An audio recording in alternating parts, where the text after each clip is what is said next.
Personnellement, j'ai un énorme respect pour tous les films, même les mauvais.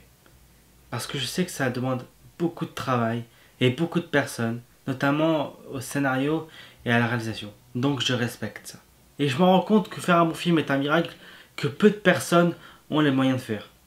Je respecte aussi énormément les films faits avec peu de moyens, notamment sur YouTube. Mais même si je respecte énormément ces œuvres, un mauvais film reste un mauvais film. Et la série dont je vais vous parler en fait partie. Et ça me fait un peu mal au cœur. Salut à tous et à toutes, c'est Yantima pour une nouvelle vidéo. Et aujourd'hui on va parler de Derrière YouTube. Donc Derrière YouTube est une web série racontant l'histoire d'un youtubeur incarné par Avner, voulant devenir acteur et qui aura dans l'avenir quelques problèmes avec des gens pas très fréquentables. Si je peux résumer ça de façon à pas trop spoiler. Cette série a été réalisée, écrite et jouée par Avner Perez de la chaîne Avner et vous. Et comme j'ai dit dans l'intro, j'ai pas des masses aimé. La saison 2, pas la saison 1. La saison 1 était bonne, vraiment très bonne. Elle avait certes des défauts, notamment d'écriture, mais avait des scènes totalement magnifiques, comme la scène de fin avec Avner et le piano, qui était une scène qui m'avait donné envie de voir la suite. Et quand j'ai vu la suite, quand j'ai vu la saison 2, j'étais tellement déçu. J'ai eu tellement l'impression que c'était tellement vide de sens, et sans aucun objectif, que quand j'ai vu la saison 2, j'ai trouvé ça mauvais. Par exemple, le personnage interprété par Avner, qui est très bien interprété, qui est très bien joué, dans la série, il n'a aucun but. Ce qui était bien dans la saison 1, c'est que le personnage avait un but. Il voulait devenir acteur. Il voulait faire un film. Et pendant toute la série, on le suivait dans son projet. Ce qui faisait qu'on s'attachait au personnage et qu'en plus, on se faisait pas chier pendant la série. Mais là, rien, nada. Il erre tout simplement dans Paris. Il fait rien d'intéressant. Enfin, rien d'intéressant qui puisse être filmé par une caméra.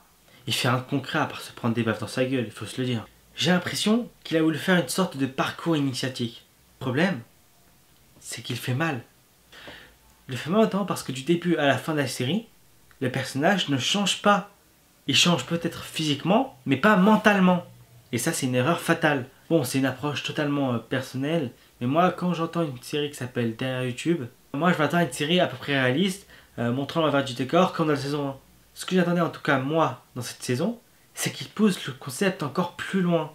Bon, il l'a pas fait, c'est pas grave, il a préféré se diriger plus vers de la fiction, c'est tout à son honneur. Bon, je suis un peu mauvaise langue, la série comporte quand même quelques bons points, notamment la réalisation qui est bien léchée, très belle, très stylisée, c'est une très bonne réalisation, j'ai rien à redire dessus. Il y a aussi le premier épisode et le dernier épisode qui sont vraiment bons, c'est les meilleurs épisodes de la saison 2. Franchement, ces épisodes sont bien écrits, bien réalisés, bien joués. Franchement, rien à redire sur ces épisodes.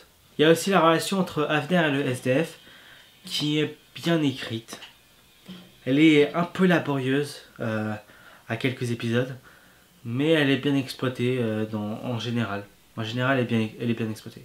Donc pour conclure, je trouvais ça moyen. Très moyen.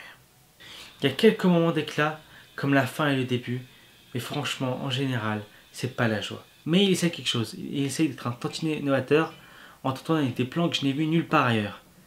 En tentant de faire un parcours initiatique, qui est quelque chose qui est fait par les plus grands, comme Iñárritu ou Malik. Putain, ça rime en plus.